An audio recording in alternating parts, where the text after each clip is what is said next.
Hello दोस्तों, good morning. कैसे आप सभी। आज की इस क्लास में हम लोग पॉलिटी के बिहार पुलिस के लिए सबसे ही इम्पोर्टेंट प्रश्नों को देखने वाले हैं।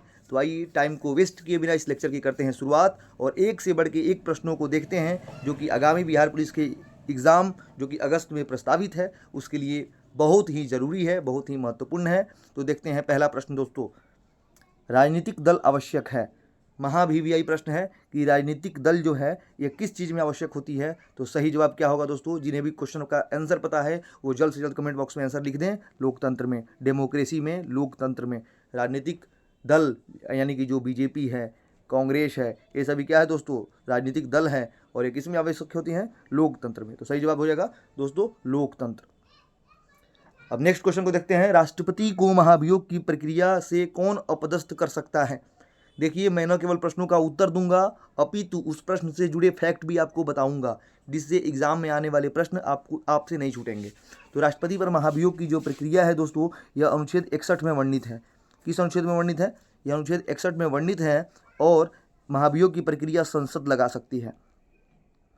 संसद जिसे आप जानते ही होंगे, अनुच्छेद 79 में संसद का जिक्र है। संसद के दो सदन होते हैं, लोकसभा और राज्यसभा, ये दोनों मिलकर राष्ट्रपति पर महाभियोग लगाते हैं। तो सही जवाब हो जाएगा इसका दोस्तों संसद।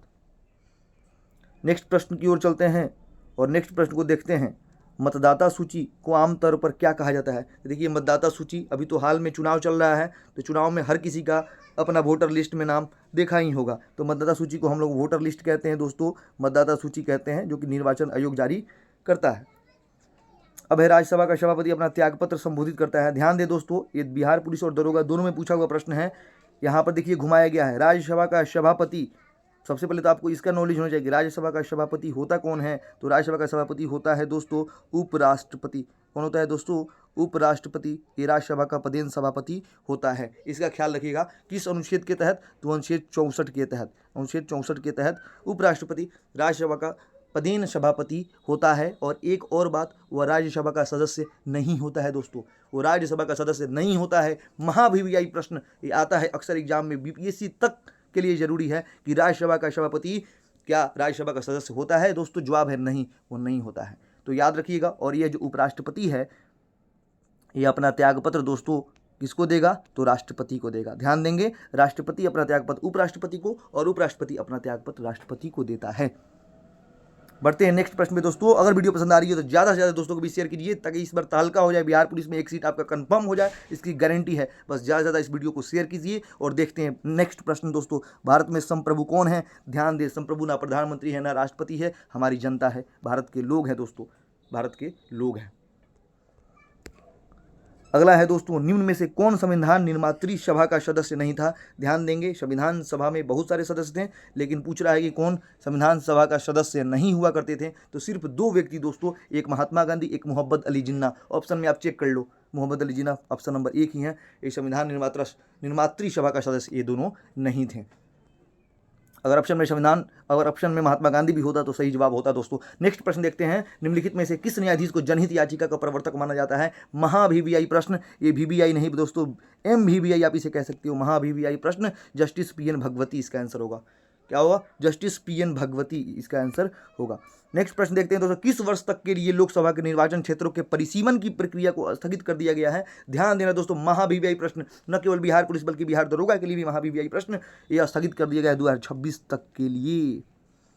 2026 तक इसकी परिसीमन की प्रक्रिया स्थगित कर दी गई, अर्थात लोकसभा और राज्यसभा की सीटें न बढ़ाई जाएंगी न घटाई जाएंगी। एक और प्रश्न यहाँ से पूछता है दोस्तों कि जो वर्तमान में जो परिसीमन है अर्थात लोकसभा और राज्यसभा की जो सीटें हैं वो किस जनगणना के आधार पर है। तो ध्यान देंगे 1971 की जनगणना पर आधारित है। किस जनगणना पर आधारित है, 1971 की जनगणना पर आधारित है। और ध्यान देंगे लोकसभा में कुल सीटों की संख्या कितनी है, तो 550 है और राज्यसभा में कुल सीटों की संख्या कितनी है दोस्तों, तो 250 है। बिल्कुल इसको याद रखेंगे, महावीवीआई प्रश्न है। नेक्स्ट क्वेश्चन को आप लोग थोड़ा देखिएगा, कौन सा भारत के राष्ट्रपति की क्षमादान की शक्ति का सिद्धांत नहीं है दोस्तों। खूब ध्यान से देखना होगा। इस शक्ति का प्रयोग राष्ट्रपति द्वारा केंद्रीय मंत्रिमंडल की सलाह पर किया जाता है, बिल्कुल सही बात है। राष्ट्रपति पुनः परमाणु का परीक्षण कर सकता है, बिल्कुल कर सकता है। दया के लिए याचिकाकर्ता को राष्ट्रपति के समक्ष मौखिक सुनवाई का अधिकार है और राष्ट्रपति अपने आदेश के लिए कारण देने के लिए बाध्य नहीं है। ध्यान देंगे, कह रहा है कि भारत के राष्ट्रपति की क्षमादान की शक्ति का सिद्धांत कौन इसमें से नहीं है। तो सही जवाब हो जाएगा दोस्तों ऑप्शन नंबर डी, राष्ट्रपति अपने आदेश के लिए कारण देने के लिए बाध्य नहीं है, राष्ट्रपति को जरूरत ही नहीं है कारण बताने की।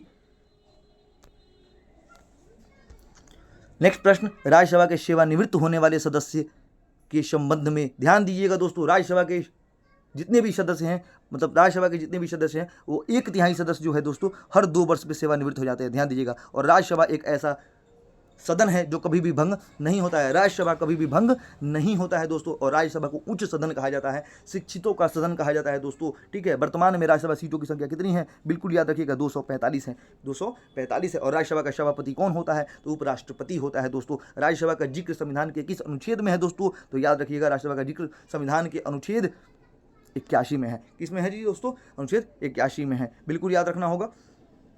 80 में लोकसभा है, 79 में संसद है, 80 में लोकसभा है, और 81 में दोस्तों क्या है, राज्यसभा है दोस्तों। तो ध्यान देंगे दोस्तों, राज्यसभा का कार्यकाल, 2 प्रश्न यहाँ से आते हैं दोस्तों। एक राज्यसभा के सदस्यों का कार्यकाल, बिल्कुल ध्यान देना, एक राज्यसभा के सदस्यों का कार्यकाल दोस्तों यह होता है 6 वर्ष का। कितने वर्षों का दोस्तों, 6 वर्ष का। और एक प्रश्न आता है राज्यसभा का कार्यकाल, याद रखिएगा दोस्तों, इनमें से कोई नहीं होगा जवाब। राज्यसभा का कार्यकाल, राज्यसभा कभी भंग ही नहीं होता है, इसका कार्यकाल तो अनंत सालों तक चलता है।